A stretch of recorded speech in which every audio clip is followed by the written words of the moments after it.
தந்தை மகன் தூயாவியாரின் பெயராலே ஆமென். ஆன்ம வழிகாட்டி ஆகஸ்ட் மாதம் 11ஆம் தேதி செவ்வாய்க்கிழமை. பதுவை புனித அந்தோணியாரை நோக்கிய நமது மன்றாட்டு. இப்புண்ணிய திருத்தலத்தில் மாட்சிமை தங்கிய மேலான சிம்மாசனத்தில் கிருபாசனம் கொண்டு எழுந்தருளியிருக்கிற புனித அந்தோணியாரே, பரிசுத்தத்தனம் விளங்கும் லீலியே, விலை மதிக்கப்படாத மாணிக்கமே, பரலோக பூலோக காவலே, கஸ்தி துன்பப்படுகிறவர்களுக்கு பரம சஞ்சீவியானவரே, பாவிகளின் தஞ்சமே, உமது இன்பமான சன்னிதானம் தேடி வந்தோம். உமது திருமுக மண்டலத்தை அண்ணாந்து பார்த்து உம்மை கெஞ்சி மன்றாடுகிறோம்.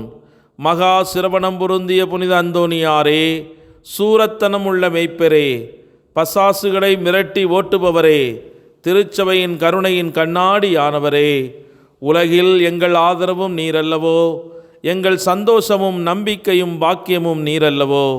நீர் எங்கள் ஞானத்தந்தை என்பதை எங்களுக்கு காண்பியும். பிள்ளைகள் செய்த குற்றங்களை தாய் தந்தையர் பாராட்டுவார்களோ? உம்மை தேடி வந்த நிர்பாக்கியர் பேரில் தயவாயிரும். அழுகிற பேர்களை அரவணையும், அல்லல் படுகிறவர்களுக்கு ஆறுதலாக வாரும். நீர் இறங்காவிட்டால் எங்களுக்கு வேறு யார் இறங்குவார்? நீர் ஆதரியாவிட்டால் எங்களை வேறு யார் ஆதரிப்பார்? நீர் நினையாவிட்டால் எங்களை வேறு யார் நினைப்பார்? நீர் உதவாவிட்டால் எங்களுக்கு வேறு யார் உதவுவார்? தஞ்சமென்று ஓடி வந்த அடியோர்கள் பேரில் தயவாயிரும். பரிசுத்த வெண்மையின் தூயதான தயாபரமே, தயை கடலே, தவிப்பவர்களுக்கு தடாகமே, தனித்தவருக்கு தஞ்சமே, உமது இன்பமான சன்னிதானம் தேடி வந்தோம். 6 காடுகளை கடந்து ஓடி வந்தோம். துன்பம், பிணி, வறுமை முதலிய கேடுகளினாலே வாடி நொந்தோம். எங்கள் நம்பிக்கை வீண் போகுமோ? எங்கள் மன்றாட்டு மறுக்கப்படுமோ? எங்கள் யாத்திரைகள் பலனற்றதாய் போகுமோ? எங்கள் அழுகை கண்ணீர் உம்முடைய இருதயத்தை உருக்காது போகுமோ? அப்படி ஆகுமோ ஐயா? எங்கள் அன்பான தகப்பனே, எங்களை முழுவதும் ஒப்புக்கொடுக்கிறோம். எங்களை கையேற்று கொண்டு ஆசீர்வதித்தருளும். ஆமேன். மத்தேயு நற்செய்தி 18ஆம் அதிகாரம் 10 மற்றும் 11வது இறைவார்த்தை. இச்சிறியோருள் ஒருவரையும் நீங்கள் இழிவாக கருத வேண்டாம். கவனமாயிருங்கள். இவர்களுடைய வான தூதர்கள் என் விண்ணகத் தந்தையின் திருமுன் எப்பொழுதும் இருக்கின்றார்கள் என நான் உங்களுக்கு சொல்லுகிறேன். ஏனெனில் மானிட மகன் நெறி தவறியோரை மீட்கவே வந்தார். இது கிறிஸ்து வழங்கும் வாழ்வு தரும் நற்செய்தி. கிறிஸ்துவே உமக்கு புகழ். சிந்தனை. பெரும்பாலும் கவனச்சிதறல்கள், நிச்சயமற்ற தன்மை மற்றும் ஒன்றுக்கொன்று முரண்படும் முன்னுரிமைகளால் நிறைந்திருக்கும் இந்த உலகில் மரியாவின் மாசற்ற இதயம் ஒரு எளிய ஆனால் ஆழமான பாடத்தை நமக்கு கற்றுக் கொடுக்கிறது. அது விசுவாசத்தில் வேரூன்றி தெரிவுகள் செய்யப்படும் இடமான அகவாழ்வின் முக்கியத்துவத்தை நோக்கி விசுவாசிகளை மீண்டும் கட்டி எழுப்புகிறது. புனிதத்தன்மை உள்ளிருந்து தொடங்குகிறது என்று மரியாவின் இதயம் போதிக்கிறது. அது நம்பிக்கை, கீழ்ப்படிதல் மற்றும் அன்பு ஆகியவற்றின் மூலம் வளர்கிறது. இறுதியில் மரியாவின் மாசற்ற இதயத்தின் மீதான பக்தி என்பது அவருடைய முன்மாதிரியை பின்பற்றுவதற்கான ஒரு அழைப்பாகும். அவருடைய மகிழ்ச்சிகள், துக்கங்கள், நற்பண்புகள் மற்றும் கடவுள் மீதான அசைக்க முடியாத அன்பு ஆகியவற்றை நாம் ஒவ்வொரு நாளும் தியானிப்பதன் மூலம் விசுவாசிகளாகிய நாம் அவருடைய ஜெபத்தை தங்களுக்கென சொந்தமாக்கிக் கொள்ள ஊக்குவிக்கப்படுகிறார்கள். அது கடவுளின் சித்தத்திற்கு ஒரு நேர்மையான மற்றும் முழு மனதுடன் கூடிய ஆம் என்ற பதிலளிப்பின் வெளிப்பாடாகும். ஆகவே அன்னை மரியாளை போன்று கடவுளில் மிகுந்த ஆழ்ந்த அன்பு கொண்டு அவருடைய சித்தத்தை தனது வாழ்வில் ஏற்று அதற்கான செயல்முறைகளை சிரமேற்கொண்டு எடுத்து இறைவனை மகிமைப்படுத்த இறையருள் வேண்டி இணைந்து மன்றாடுவோம். ஜெபிப்போமாக. படைகளின் ஆண்டவரே, எங்கள் காவலரே, எங்கள் ஜீவனை அழிவினின்று காப்பவரே, உமக்கே துதி கன மகிமை உண்டாக கடவதாக. எங்களை ஆளுகின்ற ஆண்டவர் நீர்தானே.